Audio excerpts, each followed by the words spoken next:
truthjuice.org for many years, helping with letters, helping with people. Just have a bit of advice, because it's a shaky old lily pad you land on when you're dealing with the law and you don't understand the English, or the language, sorry, because it ain't English.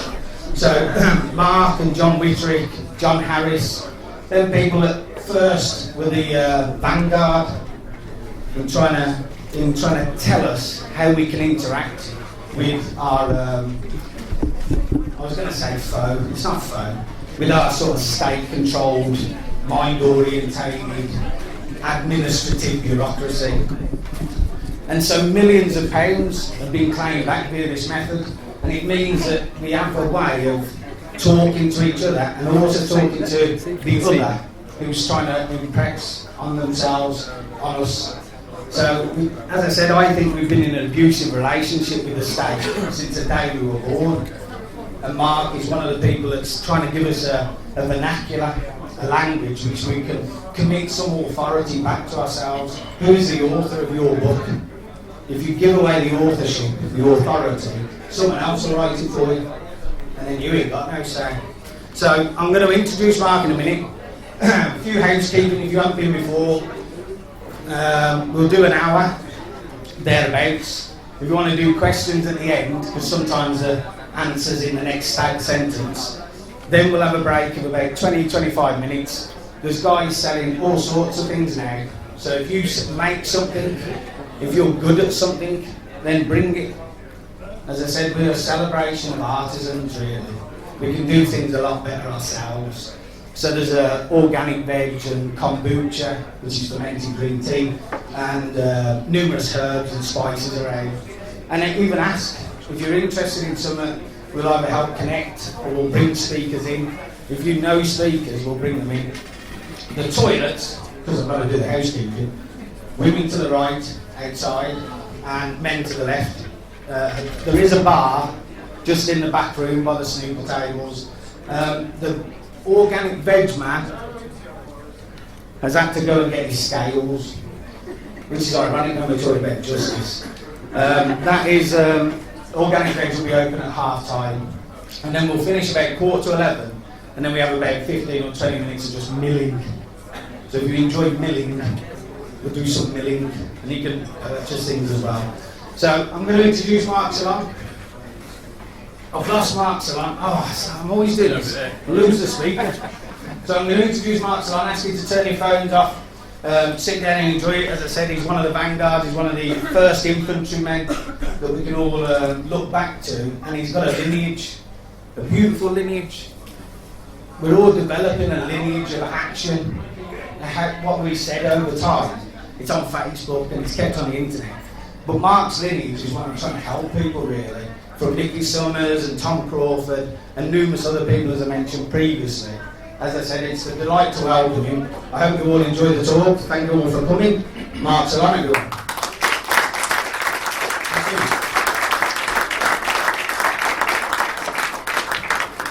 Right, well, we're going to have a bit of an interactive part as well today. But first of all, like you said there, reminded me of something that most don't know about. And that was, I was in Leicester Crown Court in January. And can it still hear that? Okay. I was in Leicester Crown Court in January with 6 others. We're looking at charges of conspiracy to commit criminal damage, conspiracy to commit fray. We were charged with so many things, and this was for climbing on Tom Crawford's roof 22 days after he'd been illegally evicted. And the trial was set for 3 weeks, where they were going to try and get us done and send us to prison or whatever they wanted. Now, the first day was just me and Craig Crawford. We both went in the court under no case to answer, which means we hadn't done anything wrong. We knew we hadn't done anything wrong. The judge listened to it for the whole day, and then eventually says, no, I think you've got a case to answer, so we'll start the case the next day. We starts the case the next day, and he asks us to plead guilty or not guilty. Now, interestingly, what a lot haven't picked up is, guilty or not guilty, think about it, we used to have a monetary system called guilt, and this is what it's all about. Guilty or not guilty, it's all about money. Now, we still refused to plead. We still went no case to answer, so he put in a plea for us. Now they had about half a dozen witnesses. The first 5 witnesses they ushered through were security staff, and we proved every single one of them lied. We proved it to the jury. 3 days into the trial. Now, what we were doing as well, we were asking to see the warrant. Now, bear in mind that you allegedly used a warrant to steal someone's home. We know it's not a legal warrant. We have absolute evidence it's not a lawful warrant. So we were asking to see the warrant every single day. And the judge says, don't keep asking, but we kept asking. 3 days into the trial, the judge said to the CPS, I want you to get a certified copy and bring it into court. The CPS phoned up Nottingham Court and asked for a judge to certify a copy of the warrant to say that it was a lawful, legitimate warrant. The CPS stood up in court and said we couldn't get a single judge in Nottingham to certify it was a legal warrant. All the judges in Nottingham, no one will put their name to it because they know it's not. So that went by the by. We carry on. A few more witnesses, and they've got 1 witness left now. This has been going on for a week now. They've got 1 witness left, and this is a cop that apparently gathered evidence, although he didn't do it very well, I can assure you of that. On the day before the trial ended, bear in mind it was supposed to be for 3 weeks, the day before, the judge finally did what we've been asking for from the start. He ordered the CPS to bring the original warrant into court the next day. Now, you never heard this on the news because they didn't want to put this out. So, the judge, a Crown Court judge, has ordered CPS to bring the original warrant to court the next day. Of course, we suspected that they weren't going to do it. Next day comes, the CPS stands up and says, we offer no evidence. We've just sat through a week of their evidence, but now they're offering no evidence. This is the day they're supposed to bring the original warrant. And of course, they couldn't bring the original warrant because it doesn't exist. That's just a bit of news that I thought I'd share with you that most didn't get because, like I said, the reliable media didn't put that part out. Now, we're going to do a little bit of an interactive part now. I want you to put your hands up if you know what I'm talking about. Who has heard... I haven't said it yet, don't put it Who has heard of the Mandela effect? The what effect? The Mandela effect. Very few. Some that I expected to, but very few. You really need to go and look this up on YouTube. Now, I'm going to just give you a brief talk about that subject. The Mandela effect. It's called the Mandela effect because some others remember Nelson Mandela dying in the 80s or the 90s. And so they were shocked when they heard that he died in 2013. Now, it's called the Mandela effect for that reason, but it's the closest guess, and it is just a guess that we can come to as to how this all happened, was to do with CERN, where they've got that Large Hadron Collider where they're smashing particles together, and the guess is that somehow, if you understand quantum physics or you know a little bit about it, they will tell you there are multiple other realities. You know, when you came here today and you come to the door and you decided do I turn left or right, and whichever way you went, apparently, I'm no expert on it, but apparently an alternate reality of you went left. Now, what the Mandela, the reason I'm talking about this is it's because it will blow your mind. Have any of you seen, where will we start? Who's seen Star Wars? Okay. Who remembers the famous line in it where Darth Vader chops off Luke Skywalker's hand and Darth Vader says something to Luke? Does anyone remember what that line was? No, I am your father. Correct for you. However, everyone else that I speak to remembers it as Luke, I am your father. He did say that. He did do it in my reality, and many others will find the same thing. What? C-3PO, he's the robot that stands up. You remember him? Yeah. Do you remember what colour he was? Gold, correct. Was he all gold? Yeah. Right, now you notice we're getting some mixed questions. Some saying yes and some saying no. They're both right. In my reality, I remember it was all gold. However, if you go and look at, I think it's The Empire Strikes Back now, or even the very first one, and I mean by the first one, I mean the first one, not the fourth one, which was supposed to be the first one, which gets all confusing. But C-3PO now has a silver half of his right leg.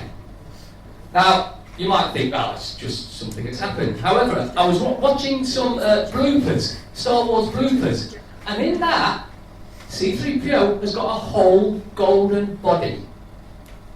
It's changed in people's realities. Now, whichever way you remember it, you're not wrong. Your way that you remember it is the way it was and is for you. If you remember it the other way, like with a full gold leg, that's the way I remember it. Here's one that'll really do you nuts in if you've not, and you will want to go and check this out. You've all seen Forrest Gump? Anyone not seen Forrest Gump? Just one, just the... Right near the beginning, Forrest is sat on a bench talking to a black lady about a box of chocolates. Who recalls the line that was used? Anyone? Life is like a box of chocolates. You never know what you're going to. That's exactly the way I remember it. If you go and watch it now, it doesn't say it. It now says life was like a box of chocolates. And it's not been changed. In this reality, it's always been like that. And I know that sounds weird. What got me onto this was I was watching the remake of Salem's Lot, which is a vampire film. And I remember, I've got videos where I was talking about the VW badge. Now, the VW badge, the way I remember it, was 2 V's crossed to make 3 V's. Now, I remember that, and I didn't talk about it, because V in, I think it's Hebrew, is actually 6. So 3 V's is actually 666. So this is what I was explaining in the video I was talking about. Now, in that film Salem's Lot, there's a VW in it. And it is exactly the way I recall it. 2 V's crossed to make 3 V's. If you go on the internet, you go back and check when the VW badge was first created, which was back in the 1930s. In this reality, it's always had a gap between the V and the W. Always had a gap. Yet I recall it with no gap. And what I did, I went through some of the videos I've done in the past, and I found a video with a VW in it. And the VW is like that. It was a 10-plate VW, and it's how I recall it. Now, remember me telling you about, I did a talk about the VW video about it, explaining 3 V's in 666. I went back and looked at that video, and that has got a line in it. So why would I be talking about the V's being like that if it had a line in it? And the answer is, when I was talking about it, it didn't have the line in it. Now, there's other things. The Ford badge. All those lads, particularly, will remember the Ford badge being F-O-R-D. You all remember that? It's not that anymore. You all seem quiet. It's now F there, but this middle line has got a squiggly pigtail. And allegedly, it's always had that pigtail on it. I know it never had it in my reality. There's also new species of animals. Now, I'm just going to ask, what is it? Lycoi. Has anyone heard of a cat species, normal domesticated cat called Lycoi? There is a cat species out there now. I've never heard of it before. It looks like a werewolf. It's got webbed paws, and I've never heard of it. And those that are investigating this are suggesting it never existed in the other realities. Does anyone remember the series, the American comedy series with Kim Cattrall and Jessica Parker, Sarah Jessica Parker? Anyone remember it? What is it? Sex in the City. No, it's never been called that. It's Sex and the City, but I remember it as Sex in the City. Always was Sex in the City. And if you go on the internet, you will find people that have done some digging into this, and they have got where they give them, trophies, Oscars, and things like that. And all the presenters are saying Sex in the City. Going back to Star Wars, now I think it was James Earl Jones that was the actual voice of Darth Vader. Now, 30 years after that film, he was being interviewed, and this again is on there, and he says, when I read the line, Luke, I am your father, I thought, how are they going to get away with that?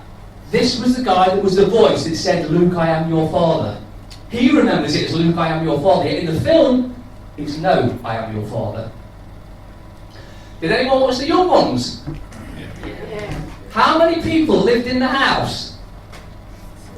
4. 4? Consensus of 4? I agree, 4. There's 5. There's now a woman that has always been there. No, listen, we're talking about humans. It's a woman, you never see her face, she never speaks. She's got long dark hair, she looks like Cousin It out of whatever that was out of.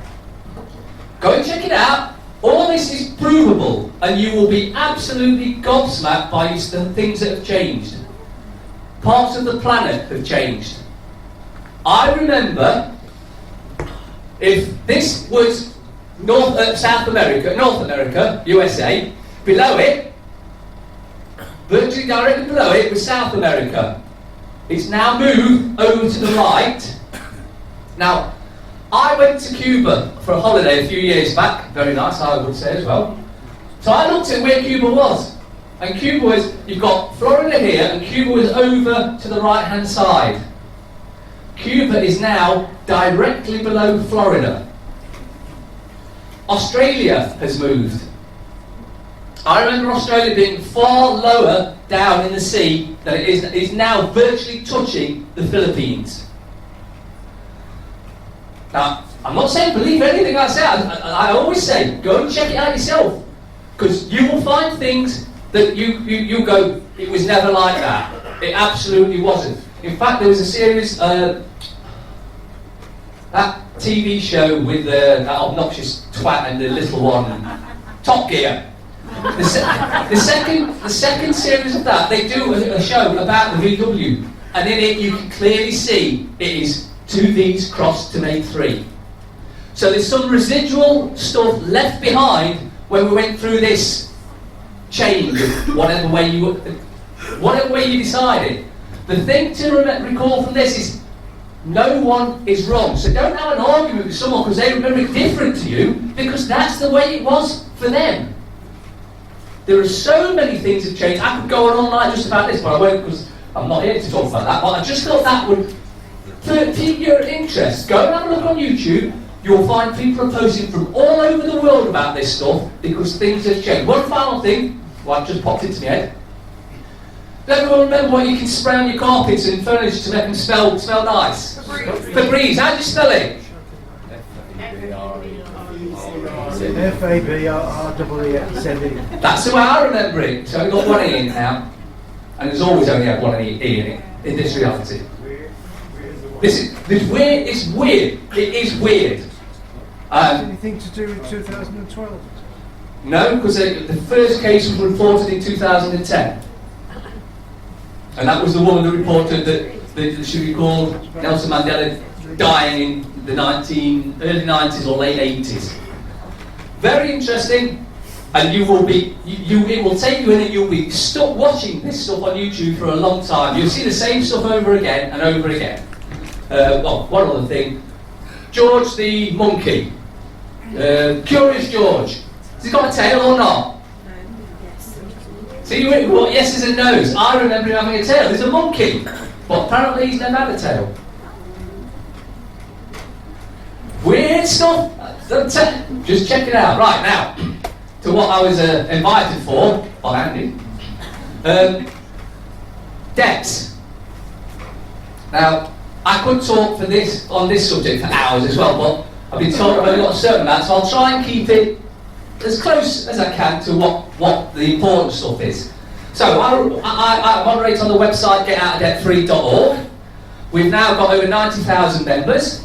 If you look in the success stories, this is where normal men and women like yourselves, what happens is they'll come on and they go, get out of debt free? Yeah. What's the catch? Well, you read the success stories, because everybody, well, not everybody, many do come on and they have that exact same thing.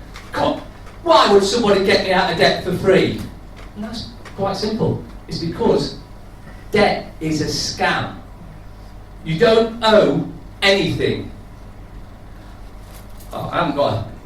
If you've got a £10, £5, £20 note, if you know, I'm sure some of you do, what is underneath the Bank of England in very small writing?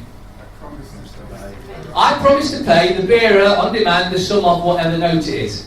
So when you go to the bar and you give them that what we call cash, you're giving them a promissory note. It's got the amount in numbers, the amount in writing, and it's got a signature of the bank, the bloke that does the Bank of England. By the way, if you look at the Bank of England website, they will tell you they create money out of fresh air. They're not lying about it. In fact, Joseph Stamp, look at what he said back in 1928, and he'd tell you, he said that if everyone doesn't wake up to what the banking system is and how it works, we're going to end up as slaves. The modern banking system manufactures money out of nothing. Josiah Stamp. But if you want to continue to be slaves of the banks and pay the cost of your own slavery, then let bankers continue to create money and control credit. Josiah Stamp.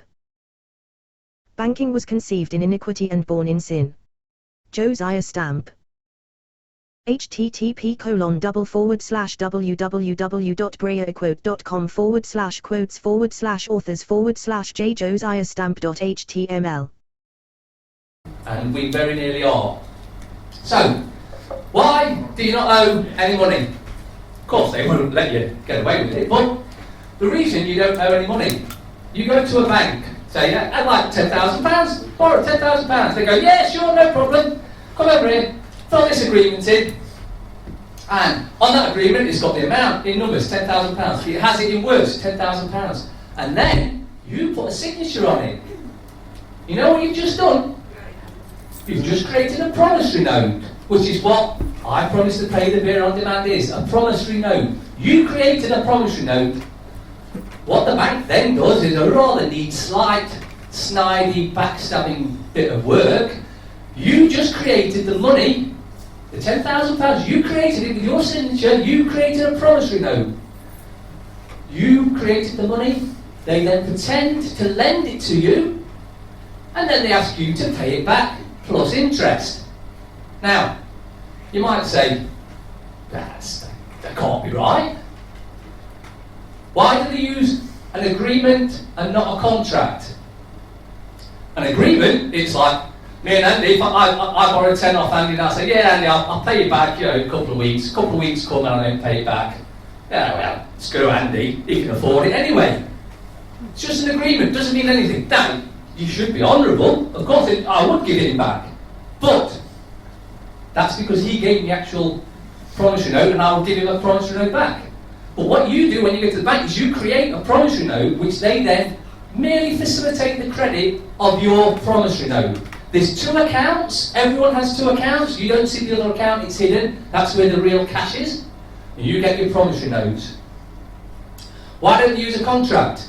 Well, you'll notice they use one at a certain part in mortgages. They don't use a contract because contracts have certain rules and regulations. And a contract, if they said, okay, here's the contract, £10,000, blah, blah, they sign that, and what happens then is, your signature creates the money, we're then going to facilitate the credit and pay it to you, but we want you to pay it back. Now, if a banker said, you create the money, so it's your money, we're going to pretend to lend it you and get you to pay it back plus interest. If you've got any brains, you'd say, go, do one.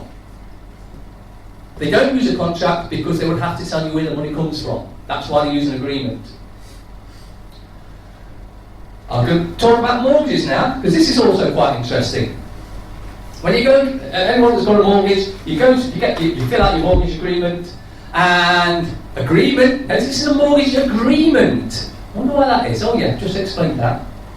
Then they get you to fill out a contract, where you promise to use that property as surety for the alleged loan that you just created. They use a contract for the house, the actual physical property, but they only use an agreement for the money. Now, when you sign that contract and say, yes, I'll use this house as surety for the alleged loan, did you know you couldn't do that unless you'd already paid for it off? It was free of all encumbrances. There was no debt on the house. And, as I explained, when you filled out the agreement, you created the money that paid the house off in full, then they scammed you into using it as surety for the fake loan, but it's real property they're using for you to pay them back. Now, some banks, some say, banks don't like people not paying the mortgage and that, and then they've got to go through all the rigmarole of going after the house and taking it back and evicting you and all that sort of thing. Right. So let's think of it like this. Say you take a mortgage out, fraudulent mortgage, because they're all fraudulent, and you paid for 10 years. In that 10 years, you probably paid, say the house was 100,000, you probably paid £100,000 back in that 10 years. Then you suddenly can't make your mortgage, you lose your job, things change. 3 months later, they come and say, right, get out. Now, they get, we've got the original amount that you created, they've already paid that back. Then, as soon as they go to that stage, they then they fill out their insurance details to claim the full amount back of insurance, the absolute full amount of the mortgage.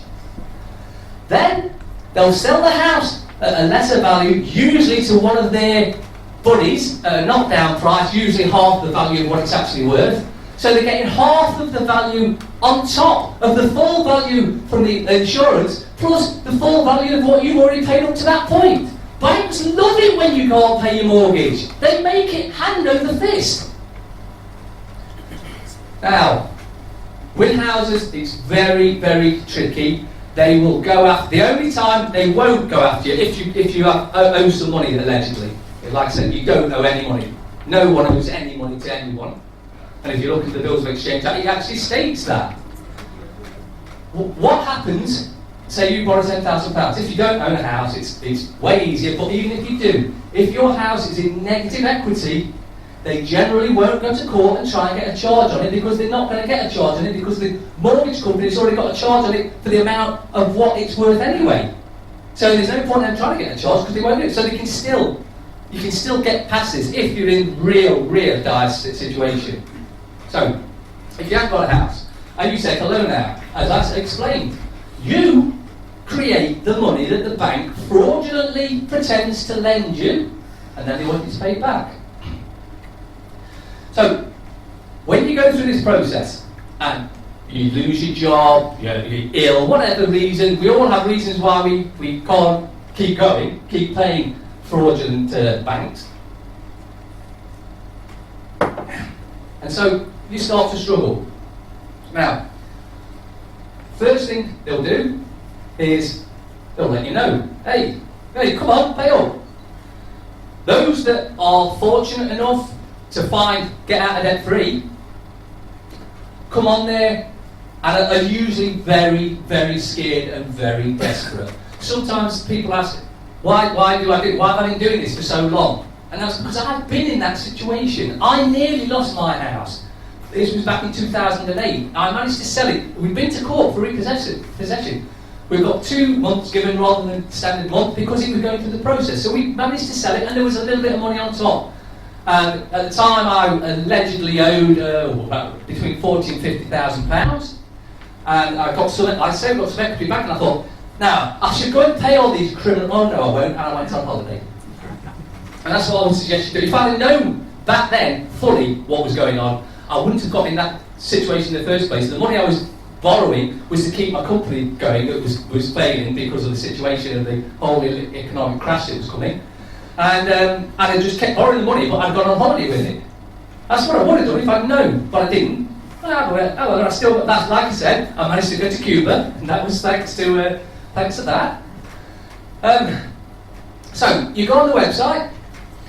There are template letters. If you've got, say, a loan, a credit card, any type of money lending, payday lenders, they're the most corrupt bunch of, they're even worse than banks, although they are owned by the banks.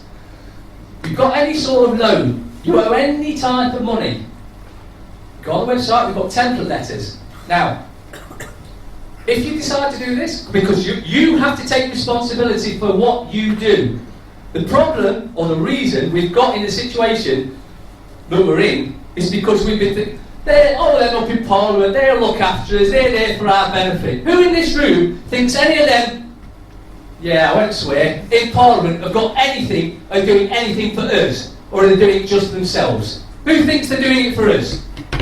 Well, I think that pretty much sums that up, doesn't it? Right, so we've got template letters. Now, letter 1 asks for a few things from them. A contract.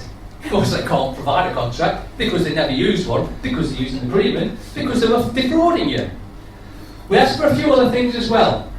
Now, you can either do this with the original creditor, i.e., I say creditor, the bank, credit cards, payday lenders, whatever it is, you use the bank letters for all these. For the original, the ones where the alleged debt starts, you use the bank letters. The word is slightly different to debt collector letters, but it is pretty much the same. It's just different for certain reasons, which I won't go into, but it's not that important really.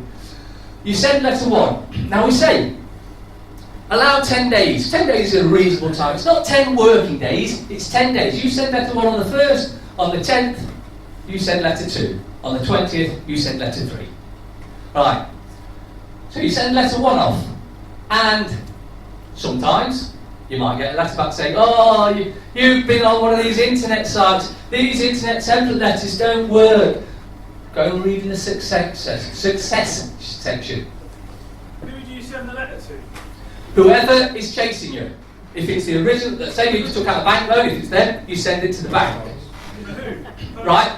Always best to send it to either the CEO or whoever's contacted you, and carbon copy, CC, a copy to the CEO, so they both get one. Because at the end of the day, the guy that's chasing you, he's just the oil rag. You want to speak to the engineer, not the oil rag. So, But do you have to do third-party survey? we suggest you send them recorded delivery. However, because I've not done it for a while, but it was about £1.70 something last time per letter, which is not a great deal, but times it by 3, and if you've got multiple creditors, it can build up. One quick hint: if you've got multiple debts with the same bank, credit card company, whatever, the same company, put all the account numbers on the same letter. You don't need a separate letter for each debt. If it's with the same bank or the same building site or the same whatever, put them all on the same letter, send them off. Now you send them off, and you say, basically, you say I owe you something. Now this part that scares people. This is right down the bottom of the bottom. I'm just jumping ahead a bit here. Okay, no problem. It's called conditional acceptance. I will pay you in full. Everything you say I owe you, I will pay the lot in full if you prove that I owe you. Now that shouldn't be hard, should it? You go to a bank, surely they can prove that they lent you something. We've got over 90,000, getting towards 100,000 members that will tell you they have never had any proof that they've been lent anything. And that's for any amount, from £1 to hundreds of thousands. They can't prove it. They can come and steal your home, and they do. But the reason for that is that the courts are corrupt. Absolutely corrupt. Now, we do get members winning in court. In fact, in the success section today, someone just posted that they'd won in court.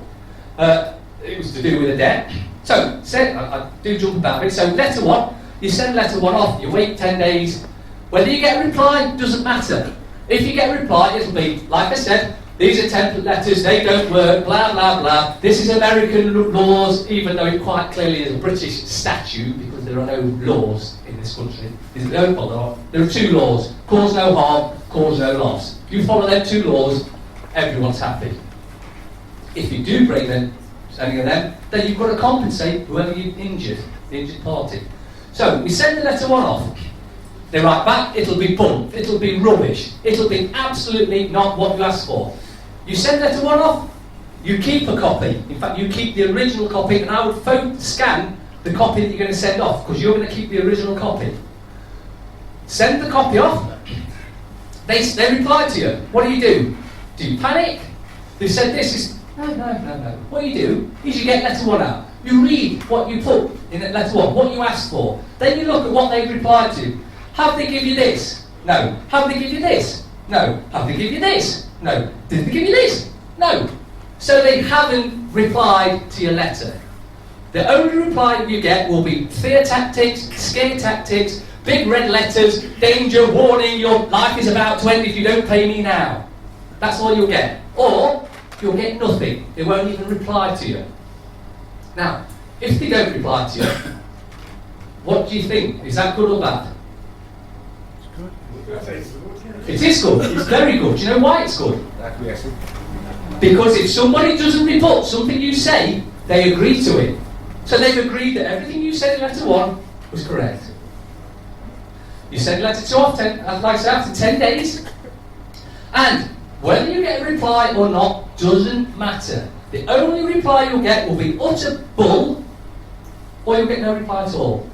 10 days later, you'll send letter 3 off. And letter 2 basically says, I sent you a letter 10 days ago asking you to provide me proof of the evidence that I actually owe you something. You've not done it so far. I'm going to give you 10 more days, and if you don't do it, it will be in a tacit agreement that I don't owe you and never have owed you anything.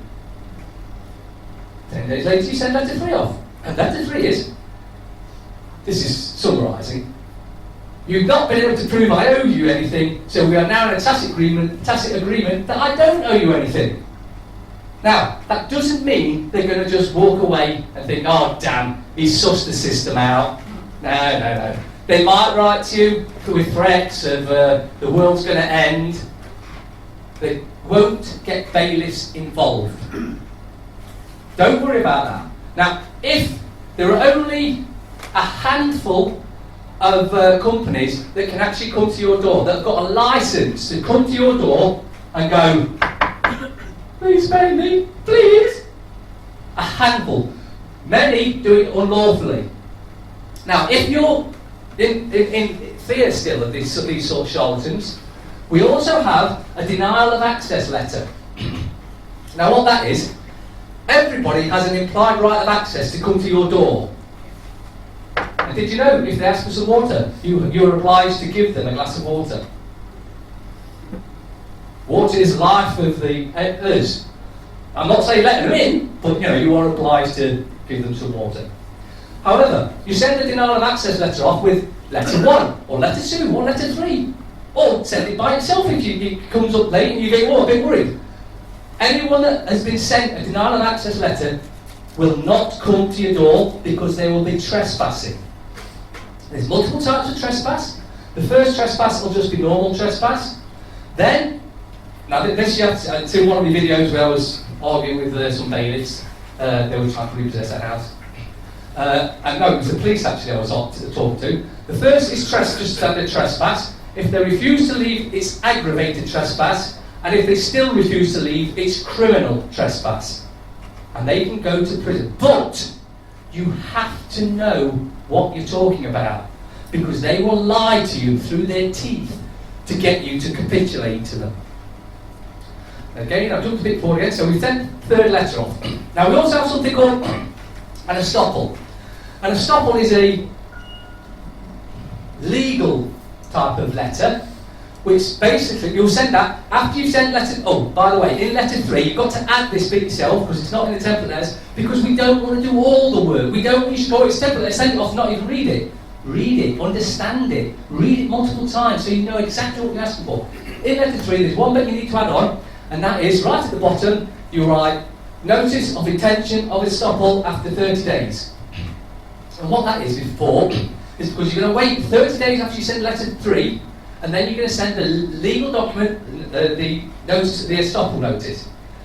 And that means, lawfully, you've not proved that I owed you anything. So, we have a legal meaning here that now says everything's a stop. You can't carry on. Now, just because they can't and are not supposed to carry on after that, doesn't mean they won't keep writing to you. Remember, these scum have been getting away with this forever. So, they don't even realise they're doing things wrong. Well, some do, but most don't. If it gets to debt collectors, same thing, use the debt collector letters. Like, what happens is, the bank claims on the insurance, like I said earlier, for the loan, so they get paid back in full, plus what you've paid up to that point, and then they sell it on so they get even more money back.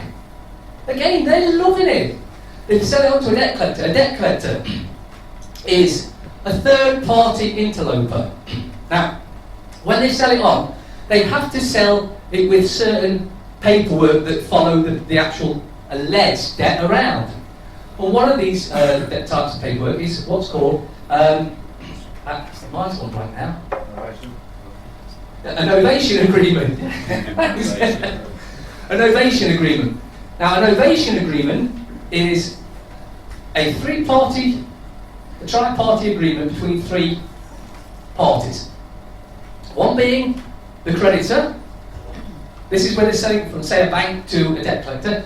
So, the bank, the debt collector, and you. They never have the novation agreement. So, therefore, the debt is invalid. Also, under the bills of exchange, if we come back to Andy, if I let's tenner off him, and I say, oh yeah, I can't. And Andy goes to Bob, for instance, and says, Bob, gives a tenner, Marco's here, and he gives 10 quid to Andy, so Andy's sad, he's got his tenner back. Bob comes to me, he's a third-party interloper, Bob is, comes to me for that 10 quid. I've got no agreement with Bob whatsoever. I ain't got to pay Bob doodly squat. If he'd come to me and says, oh, I'm going to pay him off and you pay me, and if I'd agreed, well, maybe, but they never do. Now, there's also, follows the paperwork around, is a notice of assignment. Now, there are different types of assignment. This is for when they're selling it on to a debt collector. One of the types of assignment you'll get is when, if a debt collector writes you and says, I'm chasing this debt, it's such and such number, account number, blah, blah, blah. Our client has asked me to collect this off you. Now, what that means is that this debt collector that's chasing you has only got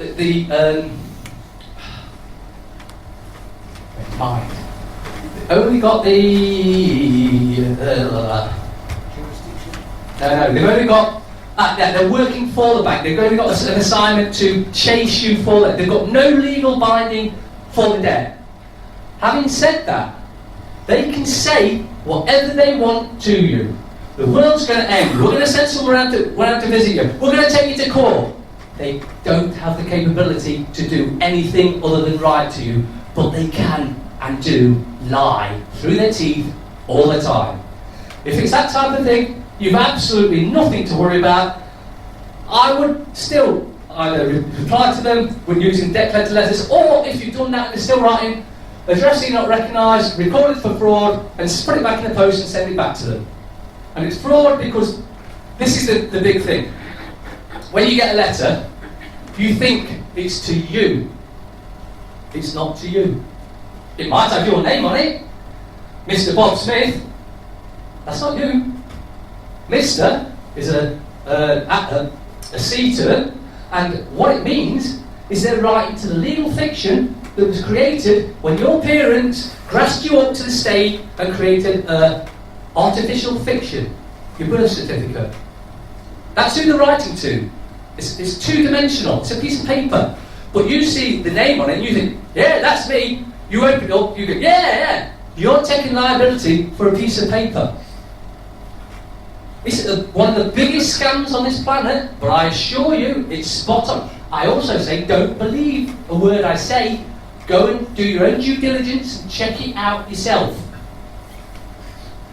So, did you notice how a lot of these envelopes these days come with little windows in them? And it's got names and addresses. Alright? And you look at it and you go, ah, that's me. And you know you're doing something wrong there? You know what you're doing wrong? Anyone? Looking through the window. Poking noses in other people's windows. It's not you. And it's other people's because it's a person. A person is the legal fiction created by a birth certificate. It's not you. In fact, if you look on your birth certificate, it'll say name. And then where they put your surname, it'll say other. And you put your surname. So, it's not your name. The last name isn't your name. It's your family name. It's your clan name. Whatever you want to call it. It's not your name. Don't keep taking liability for someone else's name. Right, now, like I said, I do skip that bit. But before I go, has anyone got any questions on that subject? The novation thing was interesting. Can you just mention that again, how that works? Novation, the novation agreement. Ovation. Mark, Novation. isn't it a deed of novation? Yes, Deed of deed of Not novation. the agreement, that's the thing that they say. That Yes, yeah, they'll send you the Notice and novation. notice of, yeah. It's the deed of If they send you a notice of anything, it is not what you want. You want the deed of novation. Or the, whatever it is you want, you always want the original, not a notice of. Notice is like, if I wrote something up there, notice, it said, hey, look at me. That's all it is, that's all a notice is. Notice me. Notice of liability. Yeah. The council tax. Well, in fact, I'm going to slide off with it, but to do with council tax, I was with Nicky Summers the other day, and we were phoning up the council, and the council admitted that they issue their summonses, all of them. And they claim, of course, they do it with the authority of the court. Only a court can issue a summons. This is why if you go to court for council tax, you go into any court, you'll see court listings. These are all the cases that are going on today. If yours is the council tax, it will not be on that court listing because you are not going to a court. You're in the court building, but you are not going to a court. You're going to a room that the council has hired out for the day that makes Joe Public think, it's a court, look, it's in the court building, it's a courtroom. Not at all. It's an administrative hearing at best. Does anyone know what an administrative hearing is and the difference between that and a proper court hearing? It's like administering a trust on. An administrative hearing is any hearing where there is no jury. And under Hillsbury's law, any court like that is not a lawful court, and no court or government act can be passed to legitimise it. So if you don't have a jury, it's an administrative court. It's one where they can make shit up they want. You can know the law and nail them, as Tom did when he was in court recently. They nailed him on the law, pointing out they broke the law on numerous times when they stole his house. And you know what the judge said? He says, it's with a heavy heart I give this verdict. And also, well, courts make mistakes. You know, they stole his house for mistakes. But if we did everything right, the court system would come to a grinding halt. Well, if you're stealing people's houses because you've made mistakes, it needs to come to a bleeding grinding halt. Right. Your point earlier is wrong. Your point earlier was incorrect. If you pursue statutory documents and you've made an agreement as the person, you have to honour that agreement. Now, you may send off a 1974 Consumer Credit Act request and get a real contract back. Guess what? That means you've got to pay it. We will not get the contract back. I've got them. There was no People in contract. this room. There is no contract. Yes, there is. Well, you're incorrect. No. There are people in this room I've done this for. That's why I'm telling you. You will not get a contract ever. How many copies do you want to see? I have my computer with me now. Bring it now. I'd love to look at a contract. Excellent. Does it say contract on it, or does it say agreement? It doesn't matter. It does matter. No, it doesn't. It's a legal slip of terms, where it's a contract agreement. If you have signed to say you've borrowed money in statutory jurisdiction and you're signing as the person, and there are two signatures, under the 1970s... Most agreements only have your signature on it. Legitimate. No, it's not. The word legitimate means it's correct in statutory jurisdiction. It's not. Because Why is it not? Because you signing as a person, you were scammed into thinking you were a legal fiction. You're not a legal fiction, you are a man. Well, then how do you do business in statutory jurisdiction then? What sort of business? Any. Well, you do it whichever way you like, as long as it's lawful, and you know what you're doing. Well, if you don't know what you're doing and you do sign a document as the person, getting a loan in statutory jurisdiction, which is countersigned, you owe that loan. I've not seen any countersigned ones that were countersigned at the time when you took out the agreement. They may add a signature to it later on to scam you, and that's up to you when you fall for it. And that's an assumption. If you pursue statutory documents and you've made an agreement as the person, you have to honour that agreement. The reason I'm getting so angry is I've got him off about 26,000 quid worth of debt. You owe that loan. If you pursue statutory documents and you've made an agreement as the person, you have to honour that agreement. The reason I'm getting so angry is I've got him off about 26,000 quid worth of debt. You owe that loan. If you pursue statutory documents and you've made an agreement as the person, you have to honour that agreement. The reason I'm getting so angry is I've got him off about 26,000 quid worth of debt. You owe that loan. We've got contracts back from banks, and there are other people who do. You haven't got a contract. Who's done it? I'm not looking at a piece of paper that doesn't say that. I'm looking at a piece of paper that does say that. His point that you'll get nothing back is wrong. That's okay. It's cool. Let's move on anyway. Got 10 more minutes. Yeah. Okay, say you borrowed some money to you want to put Well, allegedly. some solar panels on your house, Yeah. and going on and you're paying it off, and then you suddenly decide, right, I'm not going to pay this anymore, and you haven't received any, you haven't defaulted or anything and such. Would you just initiate it yourself to do this? Well, where property is concerned, it can be a little bit more tricky because they could always come and take the panels back off. Yeah. Although usually what happens, of course, they will do it through a finance company, and so they'll have been paid in full, well, sort of paid in full by the finance company, so you'll be dealing with a finance company. So you would initiate it at one of your... Yes, yeah. Just out of nowhere, you could just start... Well, I wouldn't just do it just for the sake of it, you know. Well, if you decided, If you realise that you've been scammed and you thought, well, I'm not having this anymore, yeah, absolutely, you can start it. well, you could actually borrow the money in full knowledge that you're going to do this. No, because that wouldn't be, you would be in dishonour then. You've got to stay in honour. Donald Trump borrowed 2.4 billion quid and then rescinded on it and he's going to be fucking president. You're going to hold the high on 10 grand. Any more questions? Yeah. When you go in to get a mortgage, you sign on that sheet and create a debt obligation. So you're in hock for 100 grand. You get the house and the person who's just sold it walks away with 100 grand of cash. So surely that's real money created. No. They get paid with 100 grand that you created. So you paid it off. When you signed that agreement, you created a promissory note that paid off the mortgage.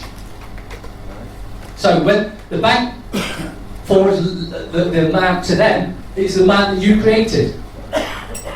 So it is paid, they get paid, because you created the money that they paid, the bank pretend to pay them with. So that's done, it's a done deal. It's at that point they scam you. So is that just credit that they made out thin air, that they then trick the person thinking it's real money? Well, 97% of money these days is digital. So they go, tap a few keys on the keyboard, there you go, done. Anything else on that? No. Any other? What do you think about the terminology foreign situs trust account, and do you have access to that, or what would you, do you think accepted for value works? It does work. A friend of mine in Leicester has got 26 people using it, and it's working. It is complicated to a degree. For a start, you've got to be using the right colour ink. For that sort of thing, anything on commerce, you should be using blue ink. Blue being C or around multi-law, so you need to be using blue ink for that sort of thing. And as for the rest of it, I know the whole story behind it. I do know some that claim to have gained access to it, but they tend to go very quiet when you ask for more information, and that I have heard that they sign a non-disclosure agreement because they don't want us all knowing how to gain access to our funds. Is that it?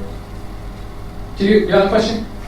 I was just going to say, Mark, that does the problem get worse from what I've read, that with this creating money from nothing by fractional reserve lending, which takes the original borrowing up by probably 10 times? It gets worse, yes, because they're creating even more money out of thin air. There's no limit on it now, so they can create as much as they want. But what it does, each time they create more money, it lowers the value of the money, so we're all worse off. Everything goes up. Inflation is a scam.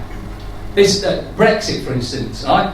They're never going to let us go and get out of Europe. Never. In fact, in March, under the Lisbon Treaty, I think it is, Europe gains full access of all our military. So if we get to March, we're in deep poo-poo. As you were saying about the way they created money, Yep. they can also steal your money like that as Oh well. yeah. As Tesco's has found out. Yeah. Well, Guy Taylor, he had his property stolen. He did take a loan out, and he was paying it off. And then the bank, without his knowledge or consent, although of course, if you read the terms and conditions, you will find that, especially in your mortgage agreements, that you've given them power of attorney to create any other financial instruments they would want to with your power of attorney. He was paying that loan off, and they created another loan for more money without telling him, without his consent, and that's what they then used to steal his property. Wasn't that a dodgy solicitor? The dodgy solicitor, if it says solicitor, lawyer, barrister, they're dodgy. Yeah, it's not a dodgy solicitor, they're all dodgy. A bit of an oxymoron, sorry. If a barrister, solicitor, lawyer, whatever you want to call them, you come third in the pecking order. If you hire, you're paying them, but you come third. First is the court, second's the bar, and then you. They will never do anything, ever, to do damage to the bar or the court. Ever. A friend of mine's putting his house in trust at the moment, and it's an express private trust. If you go to a lawyer and get a lawyer to do it without telling you, they'll create it as a public trust, because then everyone can still get access to it. Whereas it's a private trust, they can't touch it. Now his house is paid off, and he's also, via the trust, going to be putting a lien on his house for a lot more than the house is worth. Because I don't know if you know or not, but who has the first lien on your property gets the first amount, gets the lot. Anyone that comes after that has to wait till the first lien's been paid off. So by putting a lien on his own property at the where they register these things, land registry, yeah. I'm not giving the whole thing here, but he will have first choice. If anyone else comes on and tries to put a charge on it, they'll look at that charge and they go, there's no chance in hell of us getting any money here, and that's it. That's why he's doing it, because he was fortunate, he was ill, he got paid off a lot of money, bought his house outright, and now he's going to look after it. Can these liens be challenged? These Not private ones. That's why solicitors will always put it into a public trust, because they can be got out. A private trust is nothing to do with courts, banks, anyone. But with the lien, do you have to show money going from A to B? No. To put the lien? No. You don't? No. That's a fact. It's his property. He's going to agree that there's a charge put on it. Who's to argue? How do you declare the trust then, the private trust? I've not done it, my mate's doing it, and he said that he doesn't want to say everything that he's doing, because everyone will do it, that some will do it and get it wrong, and they'll be crying, I've lost my house and that sort of thing. It's one of them things you really have to do the work on yourself with that. You really do have to do the work. And I'm not saying do any of this, absolutely not. But you have to, if you do, you've got to do the work, because you're taking responsibility for what you're doing. Don't go saying, oh, Ceylon said do this and it's all his fault. You're the one that's going to have to do this, and you're the one that's going to take responsibility, so you're the one that needs to know everything there is about it before you step into this murky water. How important is jurisdiction in all of this? In what? The legal aspect of It's very, very important. The problem is, it's particularly if you're in court, they switch jurisdiction like, like nobody believed. They can change jurisdiction multiple times in the same case, on the same day, before they break for lunch. And they do it. I've seen, if you've ever seen or been in court where one of the judges will go something like, contempt of court, they've changed jurisdiction. So jurisdiction is important. Oh, it is very important. So whoever takes jurisdiction is obviously taking responsibility. Well, the answer to that is, again, and I've not done this, this is only what people have said, so don't blame me if it doesn't work or it goes funny or something, is that you need to go in as the beneficiary, appoint the judge as the trustee, and I think it's the solicitor against you as a fiduciary. And that scares the shit out of them, apparently. I've not seen it, it's only what I've heard. Anything else? The legal name fraud. Yeah. Okay, what can I ask about it? Can you say anything, Mark, about the birth certificates and the way the money is supposedly traded, your future taxation is traded on the stock exchange? Have you got the information? I can only say what I've heard, and again, the problem is, no one seems to be able to, or no one's coming out and saying, I've done. Loads of people, I'll say that. Many are saying, I've done it, I've got access to it, but no one will tell you how, and again, they're suggesting that it's... Is that believed to be true, though, this principle of your taxation earnings for your lifetime is put into some sort of bond? No, the bond is created by a birth certificate under the SESCOV Act, and apparently the banks pay £6 million per birth certificate, because over your lifetime you're going to earn way vastly in excess of that, and they also get access to maybe, I'm not saying definitely, maybe get access to some of your taxes, if not all of them. And this is why the national debt keeps going up, because the banks keep stealing all the money. I remember what I was going to say about the legal name fraud. Have you any ideas on who funded it? You know, the billboard campaign. Yes. Okay. Was it someone from Canada? Yes, Katie Guy, as far as I'm aware. Again, I can only say what I've heard in that. Yeah, I've seen them everywhere. I've seen them out here. I've seen them everywhere. They are all over the place. Yeah, they're in Rome as well. Yeah. Can I ask one question? It only come to me then secondly, sorry about that. So if you've got a primary creditor, so say the bank says you owe me 10 grand, could you write back and say, that's fuck all, I owe my mum 20 grand to get in the queue? So you've always got a bigger debt from your mate. No, well, possibly it wouldn't. It's mainly used for property, like a house. That's what it's really used for. I mean, because they'll say, if you say, they'll say, well, we come first. We're the bank. We're more important than your mum or your brother. That's what they'll say. Interesting. If you've got no savings and you've got no property or anything in your name, what can they take? Nothing. So you can just walk away, let your credit score heal itself, and 6 years and it'll be healed to a degree. You create the money.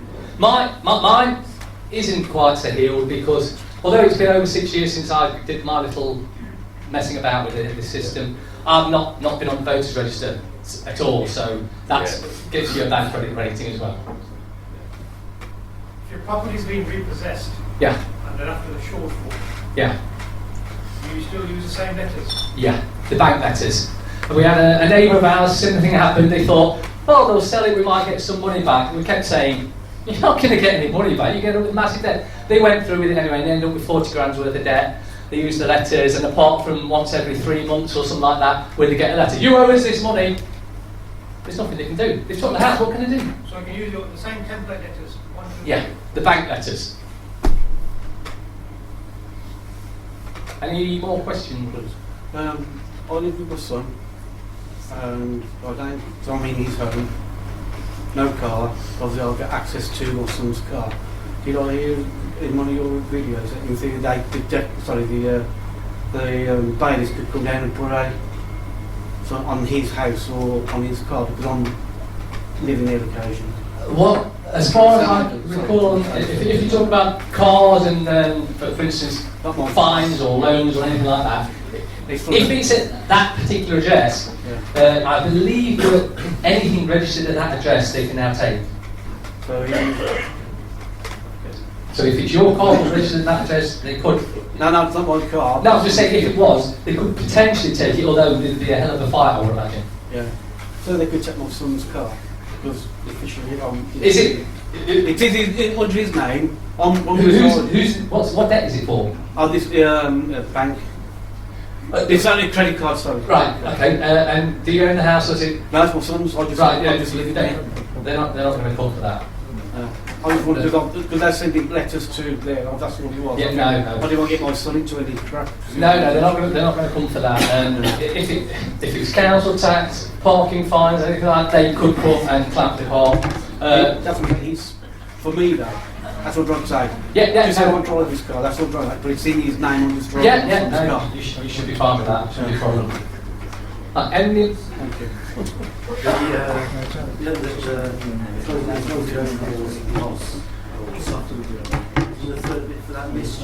Which is the intention to cause loss or the intent to cause loss. This is what I say, you've got to stay, because don't get me wrong, you do get someone who comes to the site and think this is a great way to make money, and they go, that's dishonourable. You're acting like a bank then, you're as low as a bank. So if you're going to do this to make money, you're in the wrong place. Not if you're in lawful rebellion, you've got lawful excuse to distress the system. Well, yeah, but it's still dishonourable. Because you're acting like a bank, and we all know they're dishonourable. But if you've got lawful excuse to distress the system are the banks, so surely distressing the system is by morally having them running around after people and not. Whichever way you want to do it, that's your lifestyle choice. I say not doing it. No, I'm just saying, I wouldn't do that. Wouldn't do it that way. I mean, I couldn't go and do it now, but I can't be bothered. To be honest with you, I think the system's so close to crashing. I don't think it's going to make much difference now. And starting tomorrow, when Hillary gets in, because that's a done deal, when that gets in, that could cause eruptions. You could see riots in America. It would, to be fair, if either of them get in. I think that's what they want. They've got the UN part there ready to deal with the riots. Oh yeah, they've been gearing up for this for a long, long time. Any more questions? Does that link up with some of the websites that you read, like Capital and Conflict? If anybody knows that particular one. Which one? I keep getting bulletins from them about how everything's going to crash. And To be honest with you, I'm surprised it's still going. I thought it would have crashed months ago by now. But I guess they're just waiting for Christmas to come along so they can give us a nice Christmas present. But one thing to remember is, nothing happens by accident. When it happens, it's planned to happen. They've planned it exactly this way. They've already got another system ready to usher in. Oh, well, we've got this gold-back system. And they'll have us buy the short curlies again. They'll just start the whole scam all over again. Except for, I think many now are becoming far too clued up to what's really going on. And I'd like to think we're going to say, no, you can go do one. I think that's it. I think it's all over. It is. That's a perfect prelude. Right, thank you very much.